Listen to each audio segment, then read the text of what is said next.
Você já ouviu falar dos Nefilins? Gigantes, seres colossais que andaram sobre a terra nos tempos antigos. Eles não são lenda, não são mitologia, eles estão nas Escrituras. E o que você vai ouvir agora mudará tudo o que você achava, que sabia sobre o mundo espiritual. A Bíblia fala deles. E o motivo pelo qual Deus enviou o dilúvio tem ligação direta com sua existência. No princípio, os céus e a terra estavam em perfeita harmonia, mas houve uma rebelião. Anjos criados para servir a Deus decidiram abandonar o céu. Desceram à terra, seduzidos pela beleza das filhas dos homens. Gênesis 6, 1-2 declara: E aconteceu que, como os homens começaram a multiplicar-se sobre a face da terra, e lhes nasceram filhas, viram os filhos de Deus, que as filhas dos homens eram formosas, e tomaram para si mulheres de todas as que escolheram. Esses filhos de Deus eram os anjos caídos. Eles ultrapassaram os limites estabelecidos por Deus e cometeram um ato abominável. Se uniram com as mulheres humanas. Dessa união profana nasceram os Nefilins. Os Nefilins não eram apenas grandes, eles eram monstros, híbridos, criaturas meio anjo, meio homem. E sua natureza era perversa, destrutiva e violenta.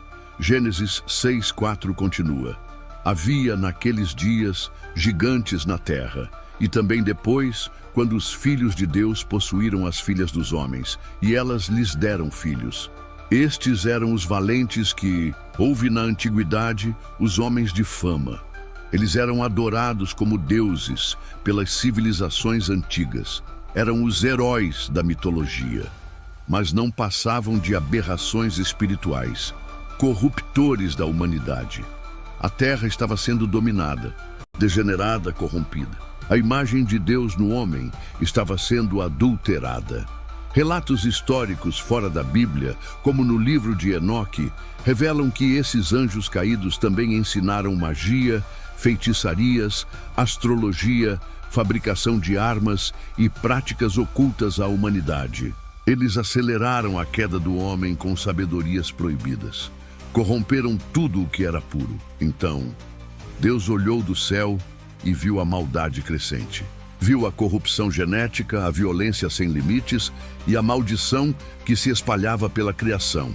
Gênesis 6, 5-7 diz: Viu o Senhor que a maldade do homem se multiplicara sobre a terra, e arrependeu-se o Senhor de haver feito o homem sobre a terra, e disse: Destruirei o homem que criei. Mas por quê? O plano do inimigo era claro: impedir a vinda do Messias. Se Satanás conseguisse corromper toda a linhagem humana, Jesus jamais poderia nascer puro como filho de Deus. Mas Deus preservou a linhagem através de um homem, Noé. A Bíblia diz que ele era íntegro em suas gerações, ou seja, sua linhagem não havia sido contaminada. Noé era um remanescente de sangue puro, espiritual e físico. O dilúvio foi uma resposta divina não apenas ao pecado dos homens, mas à corrupção sobrenatural que ameaçava o plano da salvação. Foi uma limpeza, uma reinicialização da raça humana, uma barreira contra a perversão angelical. Mas mesmo após o dilúvio, os Nefilins voltaram. Números 13:33 revela que os espiões de Israel viram gigantes na terra de Canaã. E também vimos ali gigantes, os filhos de Enaque, descendentes dos gigantes, e éramos aos nossos olhos como gafanhotos. Isso mostra que ou novos anjos caíram novamente, ou alguns descendentes sobreviveram. Alguns estudiosos sugerem que esposas dos filhos de Noé poderiam ter linhagem contaminada. Outros creem que os portais espirituais foram reabertos por novos pactos malignos. Entre eles estavam Og, rei de Bazã, cuja cama tinha quase 4 metros, Golias, o filisteu, que media cerca de 3 metros, e outros gigantes chamados de Refaíns, Emins, Anaquins, Esses seres dominaram territórios, influenciaram culturas pagãs e muitos deles eram objetos de adoração nas nações idólatras. Israel teve que guerrear contra esses seres e Deus ordenou sua destruição completa. Pois eles não eram apenas inimigos físicos, eram parte de um plano antigo das trevas. Os Nefilins foram criados para distorcer a humanidade. Satanás não queria apenas dominar o mundo. Ele queria impedir a redenção. Ao gerar uma linhagem híbrida, ele tentava sabotar a promessa feita por Deus em Gênesis 3:15. Da mulher nascerá aquele que esmagará a cabeça da serpente. Se toda a humanidade estivesse corrompida, não haveria linhagem pura, não haveria Messias, não haveria cruz, não haveria salvação. E agora, um alerta.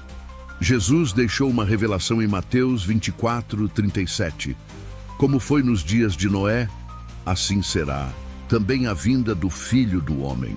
Nos dias de Noé, houve mistura, houve perversão, houve gigantes.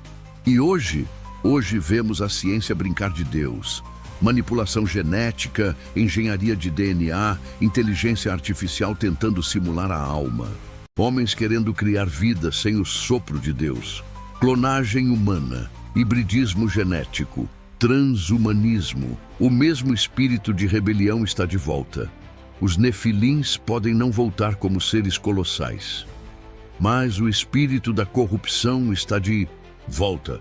E o inimigo ainda tenta contaminar tudo o que é puro. Há sinais, há pactos. Há uma guerra invisível entre luz e trevas sendo travada agora mesmo, e muitos estão dormindo.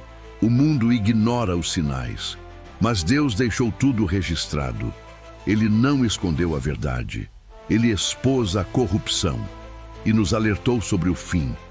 A história dos Nefilins não é um mito. É um lembrete de que há uma guerra espiritual invisível acontecendo agora mesmo. Uma guerra por almas, por linhagens, por corações, mas há uma promessa. Jesus venceu. Na cruz, ele esmagou o plano do inimigo. E todo aquele que está em Cristo está selado, protegido, preservado. Mas quem está longe de Deus corre perigo, porque os gigantes ainda estão por aí. E o juízo final já se aproxima. Nefilins. Eles desafiaram o céu. Foram destruídos por Deus, mas a semente da rebelião ainda vive e você está pronto para os dias que virão. Mas quem está em Cristo está protegido. Agora me diga, você acredita que os Nefilins foram reais? Acredita que há forças espirituais ainda tentando corromper a humanidade?